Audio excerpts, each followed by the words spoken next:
Cine șede în astă casă, florile-s d'albe, mândru și-o gătit pe masă, florile-s d'albe.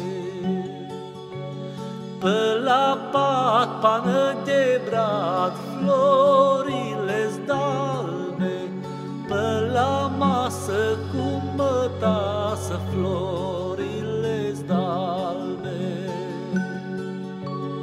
În obloce busuioace, florile-s d'albe, la grinzele cu țânțele, florile-s d'albe.